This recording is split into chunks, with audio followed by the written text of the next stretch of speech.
Hello, everybody. I'm delighted to be here. I'm Tom Gilbert from the University of Copenhagen, and my talk is entitled Integrating the Present with the Past. Are we there yet?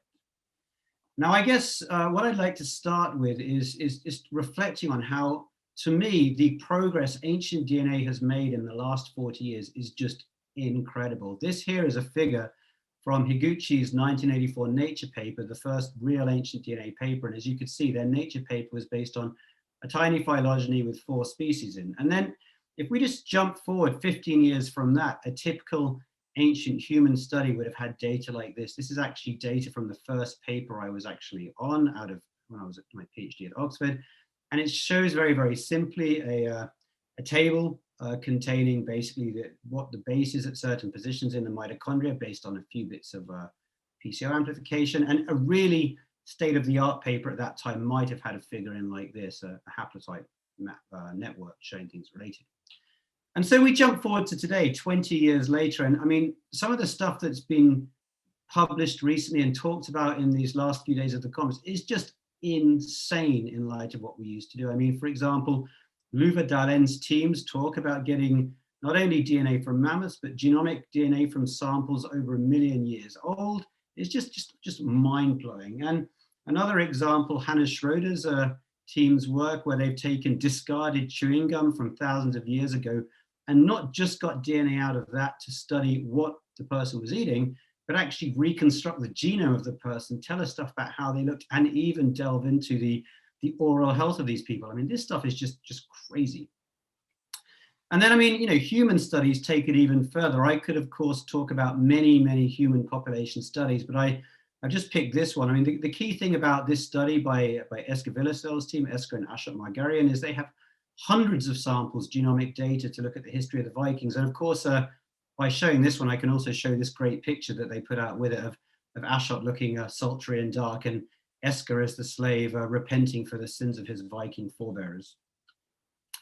And so when I was thinking about, all this amazing stuff and what could I possibly talk about that wouldn't be covered in all these great things, it made me really reflect deeply on what I have been doing in ancient DNA. And, I'm a kind of like transitionary ancient DNA person. I do it sometimes, I integrate it with other stuff. And it was hard for me to find a red line through it, but it came to my conclusion that really what has really interested me is 2 things I will call impossible possibles and possible impossibles. And that's what I'm going to essentially talk about today. Now, a bit of history. I knew nothing about ancient DNA until I started my DPhil at Oxford in 2000. I was there for 3 years. Oxford is a very, very attractive town, although I had the perhaps less good fortune of being based in the zoology department, this concrete monstrosity, which actually looks like this today. It turns out a few years ago, they found it was completely laced with asbestos and they had to rip it all down in an emergency thing. And of course, that leaves us wondering about what the future holds for people like myself and Gregor and Ian Barnes and Beth Shapiro that went through that. But however, I did my PhD with Alan Cooper. I realize it's kind of slightly controversial bringing Alan's name up these days, but I have to give him credit for where it's due. And some of you might find it slightly amusing and ironic that my PhD was based upon Alan's views on a gel that was published in a paper by Michel Drancourt and Didier Rault back in the 90s, where they were claiming to be able to PCR amplify Yersinia pestis DNA from 400-year-old samples. And Alan had seen this, he got a grant to look at it further, and he basically managed to get hold of me and said, Tom, you're going to work on ancient plague DNA. And I liked the idea of the pathogen. I knew nothing about ancient DNA. Now, it was an absolute nightmare. I just couldn't get it to work. No matter what I did, I either couldn't amplify anything or I couldn't get any realistic sequence out of it.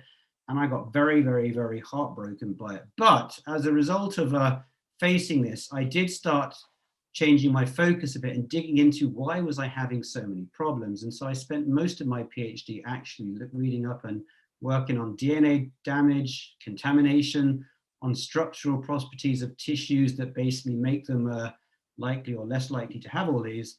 And this really got me interested in the question of impossible possibles. And to put it very, very briefly, how is it that certain results come out which clearly make no sense biochemically? For example, the famous examples of DNA recovered from millions of years old dinosaurs, or amber, for example, the stuff at Jurassic Park, which is pretty much accepted by everybody today to be impossible, despite having been published as possible. And actually, I made this figure especially for today using my high quality graphing skills. And this is what I think was going on back in the past. When you look at the number of people back in the 90s who actually knew about DNA degradation and biomolecular degradation, it was a tiny handful. It was basically Svante Paabo, Henrik Poinar with Svante, Matthew Collins, and of course, the chap on the upper left here, Thomas Lindahl, who, although he's not strictly an ancient DNA guy, we should claim him because he got a Nobel Prize recently, and that therefore gives us ancient DNA guys a Nobel Prize to brag about. And so the fraction of them compared to the guys who were super excited about ancient DNA and knew nothing about the reality was very, very distorted. So it was very easy for people to publish stuff without knowing what they were talking about. Now, fortunately today, thanks to a number of people's work, you could say the ratio has been pretty much flipped. The number of people today who know about damage, or at least work in groups that know about damage, dominates. And so very, very, very few groups are actually publishing things which are dubious. That's not to say it doesn't happen, but that's a great progress. So if we then switch to the reverse, the possible impossibles, again, I have to give Alan his due credit here. So I guess while I was sitting miserably at my desk, having failed to get my stuff to work, he came and he gave me some other things. He said, Tom, this is dental calculus, this is hair, go and do DNA stuff on it. And I'm not sure in retrospect if that was to make me more miserable or to give me something to do, but I looked at the two, and to be honest, the dental calculus sample he gave me was so repulsive. It was like a jaw with a golf ball sized lump of calculus, and the bone had been degraded away. I literally couldn't look at it without feeling sick. So I basically hid it away, never went back to it again, to my great shame, because clearly there's a huge potential in that. But I focused on the hair instead. So what I started doing was I started seeing, can we get DNA out of historic and ancient hair samples? And actually, it turned out we could get, through PCR, we could PCR mitochondria out of it.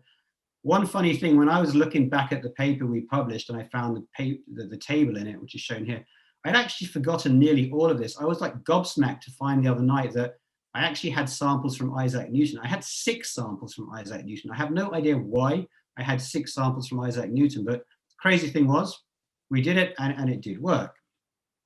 And that actually led on to a series of other studies based on hair, where we realized as the next gen revolution started, we could get more than just mitochondria. We could get nuclear DNA out of it. And this actually paved the way for some of the first draft genomes of ancient things. So the early low coverage mammoth draft genome that came out, Esker's team's high coverage ancient Sakat Greenlander genome were all based upon hair. And that was great. Now, one funny maybe anecdote about the time, I ran into a classic reviewer 3 problem, where for all of these studies about hair, basically one reviewer said something like this: this is a complete waste of my time reviewing this. Everybody knows there is no DNA in hair, which is kind of amazing, because what it probably shows is that the reviewer knew nothing about genomics and how much work and effort it would be to fake the data, because that can only be the conclusion. They thought we'd made up human and mammoth genome sequences. And the thing is, this is not actually unusual, given when I reflect back over some of the things we did. So certain people working in my group have tried to work on ancient RNA. Every now and then we worked on ancient RNA in plants, and recently ancient RNA in mummies. We got exactly the same comments back. People absolutely refusing to believe it.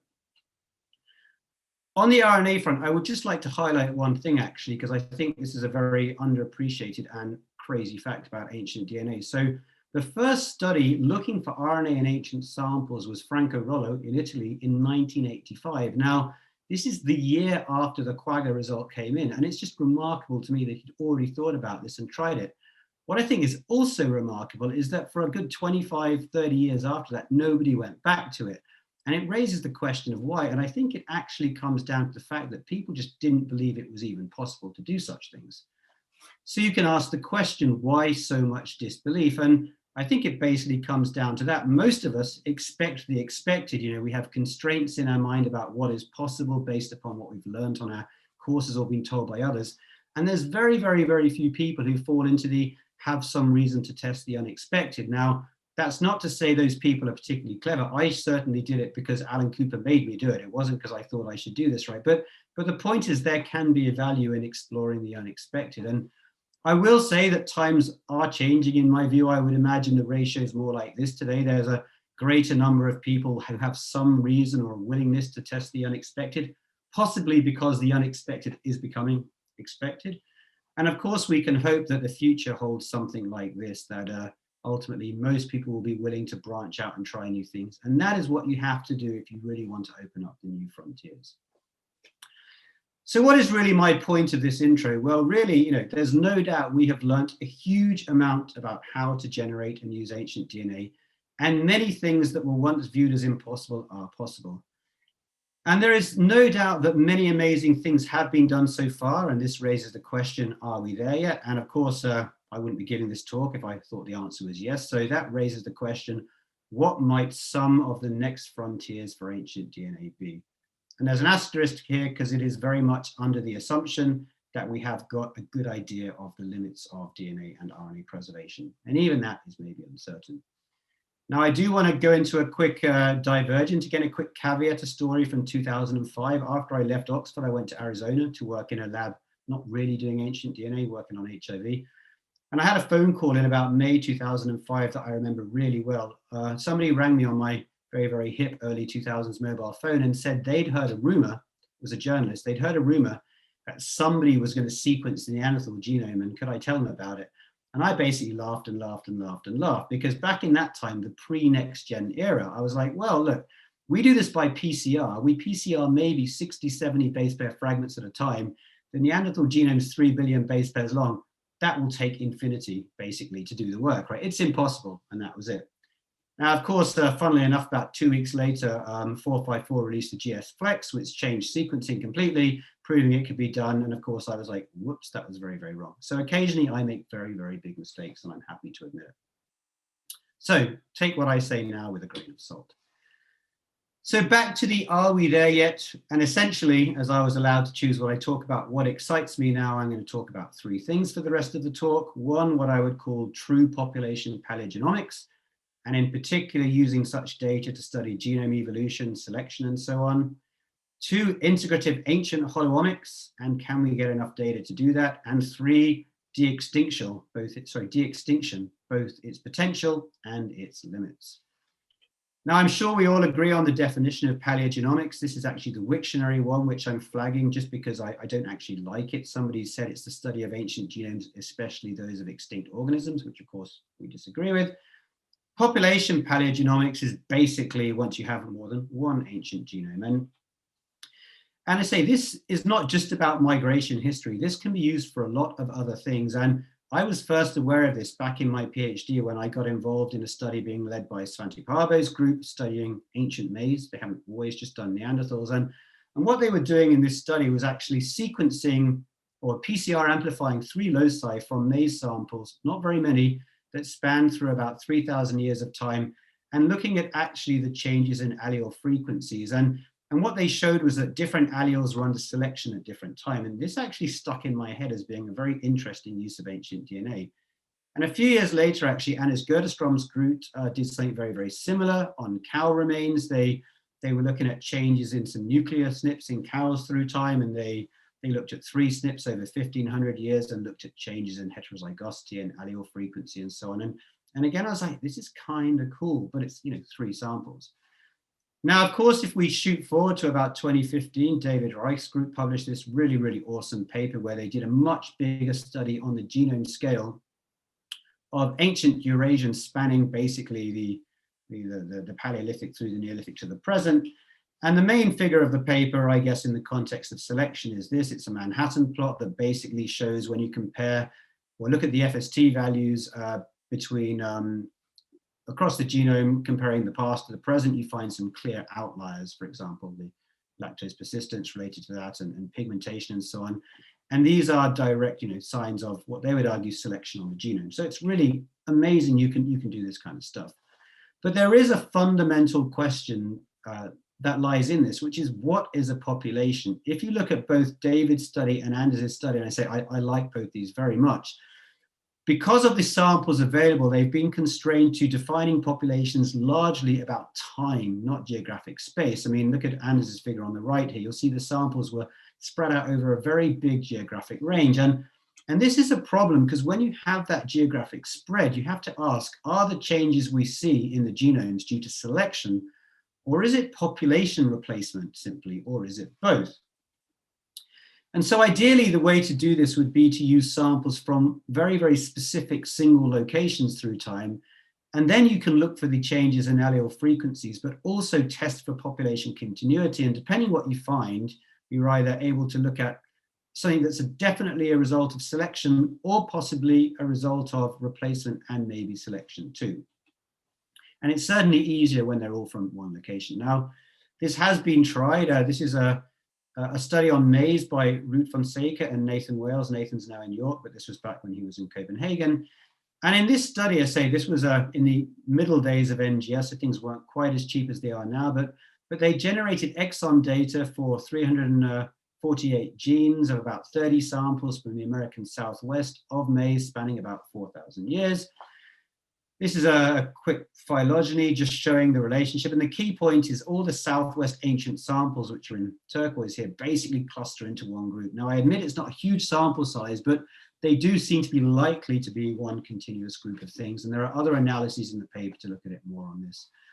Once they had that, they could run PBS, this tool generated by Rasmus Nielsen's team, to basically look at the timing of when different things in the genome were under selection. And we can see, for example, that very early in the process, it's about suppression of shattering, which is no surprise to anyone who works on crops. That's actually one of the key things that has to be changed first.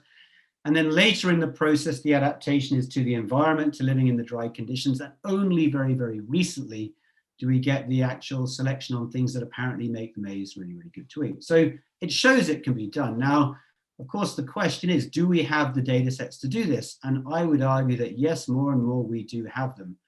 And this is simply because of the improvements in the methods for getting DNA out of samples and building rich libraries from the samples.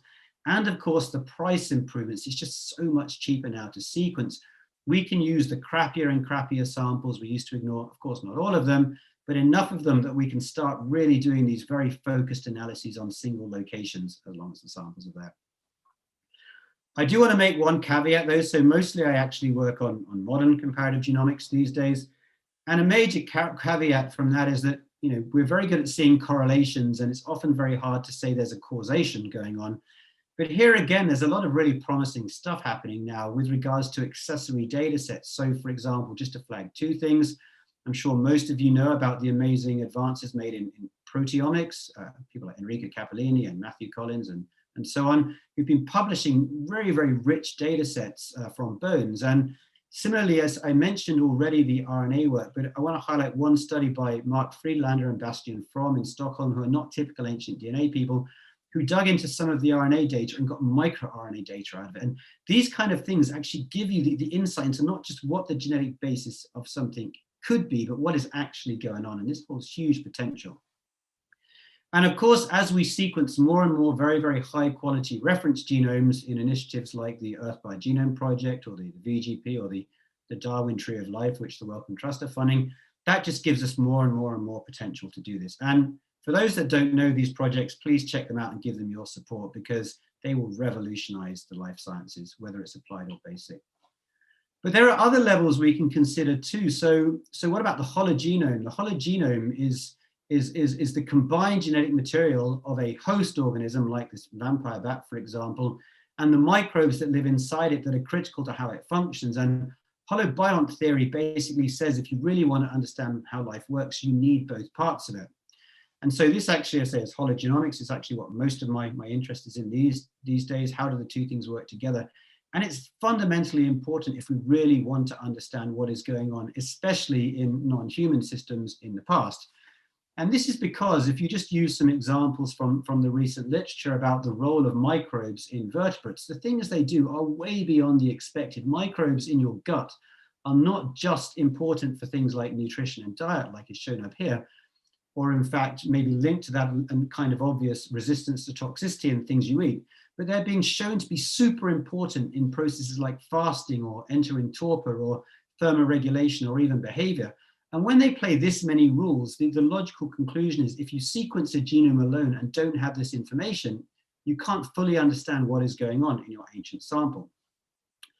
And of course, that raises the question, are we missing hologenomes in all the waste data? So, if any of you have done any shotgun sequencing of any ancient sample, you've probably at some point had data that can make figures like this. I just pulled these ones as representative. The point is a lot of that DNA in the sample is not the thing of interest. It's all the microbes that are in there. And yes, very few of them are the classic pathogens we look after, but most of it is stuff we just stick straight in the bin. And the question really is, are we throwing out sequences which are truly ancient microbes, not the obvious candidates, but things that might be super important for hologenomics?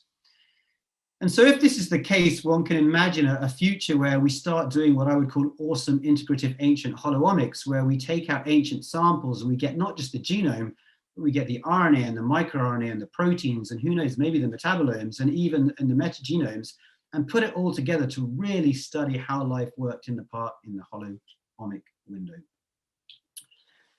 So now to jump to the very last area that I'm very interested in, at least, and that is about de-extinction. And actually, it surprised me when I was writing this to remind me that people have talked about this seriously now for about 8-9 years now. I mean, there was this TED de-extinction event back in 2013 that's got some great talks. And having said that, we obviously haven't brought anything back. So what's going on there? And I need to start by clarifying there are at least 3 different methods of de-extinction being discussed these days. And I'm going to focus mainly on the third, but just for completeness, there is what's called backbreeding, which is the idea that if you do it based on phenotype, as is being done in the Quagga project and as was done by the Heck brothers actually in the 30s in Germany, trying to bring back the aurochs.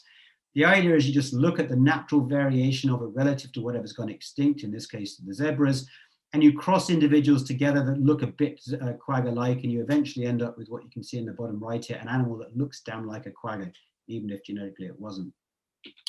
There is actually an ancient DNA contribution to this, and some of you might recognize the figure on the left. It's from Park et al.'s genome biology paper that Dan Bradley's lab put out on the aurochs genome a few years ago. And one of the super interesting findings in that is that many modern cow breeds have fragments of the aurochs genome within their genome, just as how many humans have got Neanderthal in their genome.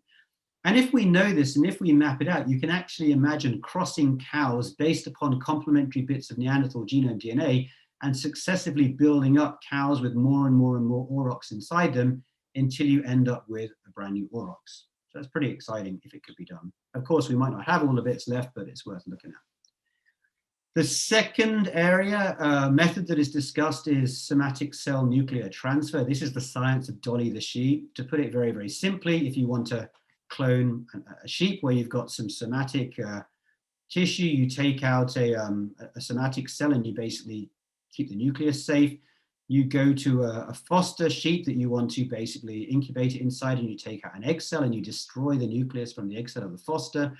You add the nucleus of the thing you're cloning into the egg cell from the foster mother. You make a fused cell, you get it to grow into an embryo, and then you put that back into the foster mother, and then out of the foster mother gets born a baby derived from the animal you're cloning. It's a very neat process. It's used more and more widely in living animals, especially farm animals, but it's it has its problems. You get about 5 to 10% viability from it.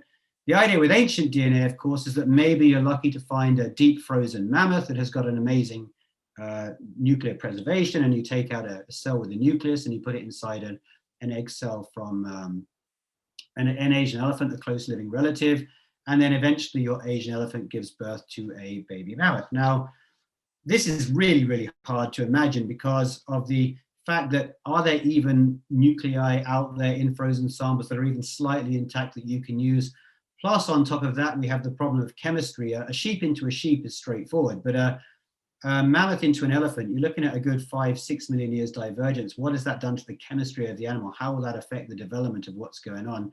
Will we have to make some kind of crazy artificial womb to do it and so on? And so, I don't think it's going to be the answer for anything that's really, truly died and gone extinct. Different for things that still exist, and there are frozen cultures of them. So then we turn to the third method, and that's really the build it from scratch. And there are 2 options here. On the one hand, inspired by work that's, for example, done on yeast, you can imagine just getting the sequence of the animal that's gone extinct and literally printing short DNA fragments out, representing it and sticking it back together. And this is exactly how they you build up artificial yeast genomes these days, which are only a million or so base pairs long. Not that easy for two reasons. Firstly, having a sequence is not the same as building it into a chromosome. You have to add lots of packing and histones and so on and get it back in the cell. And also price. It's about apparently $1 a base to do this. So your mammoth with its whatever 3-4 gig genome, that's a very, very big bill you'd be paying to do that. So most focuses on the edited genome option, where you basically take a cell from a living animal that's nicely packaged already, that most of the info is correct, and you selectively edit positions where it differs from whatever you are trying to de-extinct. So if we have the mammoth genome, we can look for differences and use something like CRISPR-Cas9 to edit the elephant genome to basically convert it into a mammoth. Now, again, this is not straightforward. There are two challenges. One of them is just time. You can't change much of a genome in any one go with this. You need many generations. But George Church, who some of you will recognize here, who basically can fix anything in molecular biology, is taking it very, very seriously. And if anyone can get around that, that's George. There is, however, a second challenge, which is much harder to overcome that I find interesting. And that is the challenges of damage and divergence, basically evolution. So as everybody here knows, most ancient DNA in a sample is very, very short. This is a figure from Henrik Poinar's first paper, Shotgun Sequencing Mammoths. And the point is there's lots of short DNA. Short DNA is very, very hard to map to a genome. And when you overlay that with the fact that if you have an extinct species, it must have diverged from its closest relative, you basically find you can't map all the genomes. So this awesome figures from Beth Shapiro and Mickey Hoffreider's science perspective about de-extinction. And what they simply show is if you take Neanderthal reads and you map them against a human genome versus various species going more and more divergent, less and less and less of the genome maps because of the divergence. They map onto that silhouettes of extinct animals based upon their divergence for what's going on. But if you look at, for example, the moa here, 60 million year divergence from the tinamou, maybe we'll be getting a third of its genome being basically mappable. Therefore, at best, you could bring back a third of the genome. Now, this is computer, but what about real data? This is actually an experiment I got one of my students to run. We took Rattus maclearii, the extinct Christmas Island rat. We resequenced it to about 40 or 50x coverage and then mapped it back to the closest relative with a good genome, Rattus norvegicus, a million-year divergence, and then just looked at completeness of what we recover. Now, this slightly complicated figure basically just shows a completeness scale for genes. Every dot is a gene, and that's the x-axis, and the y-axis is just a measure of distance. But the key thing is this corner up here. This is genes we just simply cannot recover when we map Christmas Island rat against the Rattus norvegicus because of evolutionary divergence. So then you can say, well, if we can't get these back, if we were to edit a norvegicus rat into a Christmas Island rat, which bits would stay like the source animal and which would be changed? And you find out that when you look into the things you're missing, there are things like uncharacterized proteins or growth factors or olfactory receptors or Hox genes or MHC genes, all things that are kind of important for what makes an animal an animal. So this suggests when you recreate it, it would be this weird hybrid of the two with really screwed up olfaction and growth and development. And that raises the question, what else will we miss? And because ancient DNA is short, we will definitely miss large-scale rearrangements. We'll miss repetitive regions. We'll miss non-coding regions. We'll probably miss loads of stuff important for regulation and promotion and alternate transcripts and epigenetics. And that really then raises the question, if we're doing this cloning, what will we end up with? If we're going to clone back our Asian elephant, if we're going to clone back our mammoth, will we get our mammoth? Will we get something very, very Asian elephant-like, or will we get this kind of weird hybrid in the middle? And do we want to bring that back? And this comes back to, what are people really interested in doing de-extinction for? My point is not to say it shouldn't be done, but at least with this kind of framework, we can think about what is worth doing and at least consider what we will end up with before blindly jumping in and say, let's bring back species X and assume we will get exactly what that was before. So to finish my talk, are we there yet? Well, true population studies, I would say absolutely in some places. That really is what I think we should see lots of soon. Integrative ancient hologenomics is getting very, very close, especially on really well-preserved samples. De-extinction, somewhat more skeptical depending on our definition of success. So with that, a very big thanks to Gregor, who originally invited me, and of course the organizers for trusting Gregor, and the guys in Copenhagen at the Center for Evolutionary Hologenomics and Section for Evolutionary Genomics. And of course, the funders without whom we would not be able to do any of this.